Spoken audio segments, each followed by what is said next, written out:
About 15 billion years ago, there were no stars in the sky. There wasn't even a sky. All that existed was the primordial fireball. Primordial fireball. Primordial then, fireball. Something happened. In a flash, everything suddenly expanded. This was how it all began. The first moment of existence. What we now call the Big Bang. Big Bang. Big Bang. Big Bang. Big Bang. At the beginning of the 20th century, scientists believed that the universe had always existed, that matter energy was infinite. It had always been around. The model is called the steady state model, because the model of the universe that it's been around forever basically doesn't change. The universe is steady state. But what happened in the last 100 years is that model has been blown away because of the evidence. Observations now suggest, as you all know, that the universe began some 12 to 15 billion years ago. The first evidence that the universe had a beginning is the expanding universe. Researchers wanted to believe in a universe that always was and always will be, eternal. But galaxies flying away from each other meant that once, long ago, they were clumped together. It meant something started them moving. The universe had a beginning. Today, it's called the Big Bang Theory. This was first discovered in 1929 by Edwin Hubble, and it's the first evidence that the universe had a beginning. The second evidence the universe had a beginning is the cosmic background radiation. The discovery of the cosmic background radiation was a fatal blow to those who wanted to believe in an eternal universe. The Big Bang proponents had won. Now, the final evidence for the origin of the universe is the relative abundance of light elements.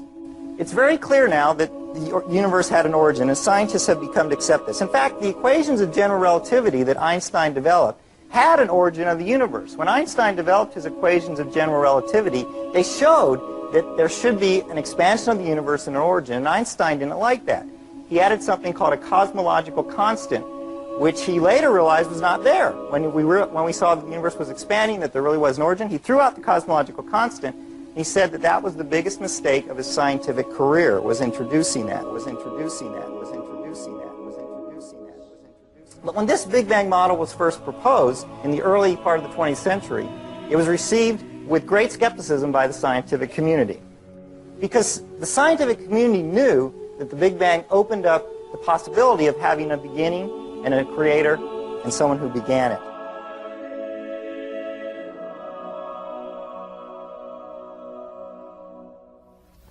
Have you ever asked yourself where the universe came from? Why everything exists instead of just nothing?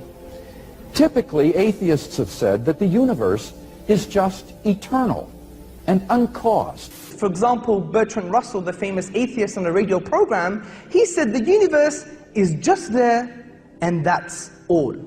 But the astrophysical evidence indicates that the universe began to exist in a great explosion called the Big Bang 15 billion years ago. Most laymen do not appreciate that not only were all matter and energy created in that event, but physical space and time themselves. This is of utmost importance, for it implies, as the Cambridge astronomer Fred Hoyle points out, that the Big Bang theory requires the creation of the universe from nothing. Now, this tends to be very awkward for the atheist, for as Anthony Kenny of Oxford University urges, a proponent of the Big Bang theory, at least if he is an atheist, must believe that the universe came from nothing and by nothing. But surely that doesn't make sense. Out of nothing, nothing comes. Even atheist philosophers such as David Hume, he wrote in a letter, "I never asserted to absurd proposition as that anything might arise without a cause." Similarly, P.J. Zort in his publication About Time said, "If there is anything we find inconceivable, it is that something could arise from nothing." So where did the universe come from? Why does the universe exist instead of just nothing? There must have been a cause which brought the universe into being.